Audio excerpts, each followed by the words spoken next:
안녕하세요. 다이어트한 닥터. 오늘은 사실 병원박 의사에 좀 더 가까울 것 같긴 한데, 이미 예고해드렸던 대로 ADHD 검사를 받고 지금 치료를 하게 된 계기에 대해서 좀 영상을 남겨보려고 합니다. 마이크 업데이트 했는데 좀 괜찮을지 모르겠네요. 지금 저는 이제 사실 정신과 수업을 받으면서 처음으로 내가 ADHD가 아닐까라는 생각을 사실 처음 하게 됐어요. 근데 문제는 저희가 의대생 때 정신과를 배우면 모든 질환이 나 혹은 나의 주변 사람 같거든요. 그래서 이제 내가 ADHD 가능성이 있겠다라는 생각을 하면서도 에이, 설마 아니겠지. 이렇게 좀 생각을 했던 것 같아요. 저는 ADHD랑 같이 해서 또 가능성이 있다고 생각했던 게 바이폴라. 업앤다운이 좀 심한 편이어서 양극성장애 막 이런 생각들을 좀 했었거든요. 근데 결국에는 제가 ADHD가 아닐 거라고 좀 생각했던 부분이 좀 있기는 한데 가장 ADHD일 수도 있겠다라고 생각했던 거는 어렸을 때부터 증상이 있어야 된다는 부분이었어요. 제가 이전에 노양호 저의 친구인 정신과 의사와 인터뷰를 했을 때도 나온 것처럼 성인이 돼서 갑자기 주의력이 떨어진 것 같다, 집중력이 떨어진 것 같다는 ADHD가 아닙니다. 왜냐면 발달상의 문제거든요. 근데 제가 이제 2학년 3학년 때 썼던 일기장이에요.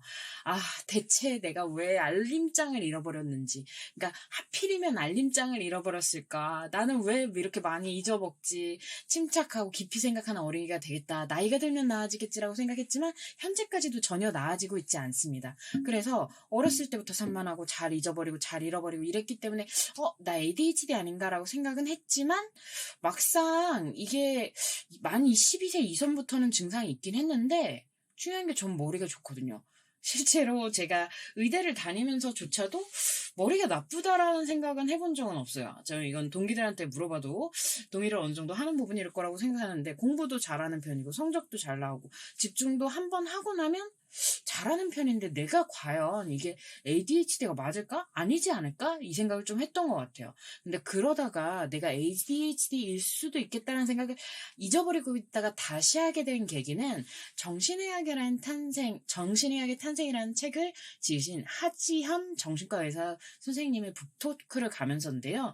그랬을 때 이제 사람들이 ADHD 얘기를 굉장히 많이 한다면서 예시를 들어준 게 있어요.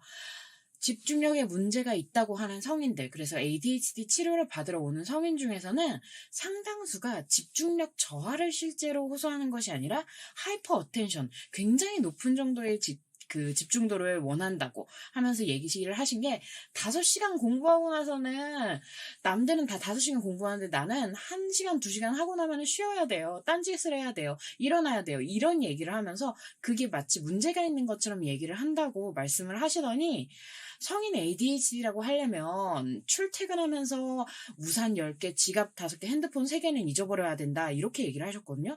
근데 중요한 게 제가 그렇거든요. 저는 딱 이때 또 얘기를 들을 때쯤에 문제가 뭐였냐면 실제로 2달 만에 핸드폰을 3번 잃어버렸어요. 다행히 다 찾기는 했는데 2달 만에 핸드폰을 딱 3번 잃어버린 상황에서 저 얘기를 듣고 나니까 다시 한번 내가 ADHD 아닌가? 치료가 필요한가라는 고민을 하게 됐고, 실제로 ADHD 증상 중에 하나가 단순히 집중을 못하고 겁만증 심하고 막 충동성 있고 이런 것뿐만 아니라 자기가 관심 있어 하는 분야, 재밌다고 느끼는 분야에 대한 과도한 집중이 있어서 내가 맞겠구나라고 생각을 하면서도 사실 좀 무시하고 있었어요. 무시하고 있다가 그러다가 2022년 드디어 ADHD 검사를 받고 약물 치료를 하게 됐는데 그 계기 자체가 가려졌다.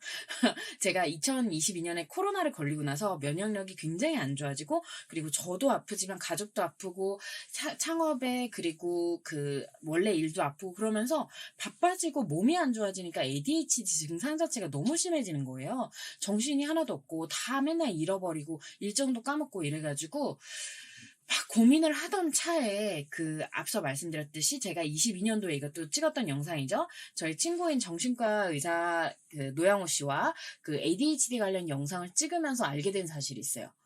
ADHD 약물 치료가 성인도 급여가 된다는 거예요. 검사, 그 종합 주의력 검사 이거는 비급여인데 약물 치료 자체는 건강보험이 된다고 하니까 사실 저는 이제 환자분들한테도 자주 얘기하는 게 건강보험이 되는 치료는 입증이 된 것도 입증이 된 거고 치료를 안 받으면 굉장히 아깝다는 생각이 든다라고 얘기를 해서 그래서 비급여라도 이제 종합 주의력 검사를 받고 약물 치료를 시작해 볼까라는 생각을 했습니다.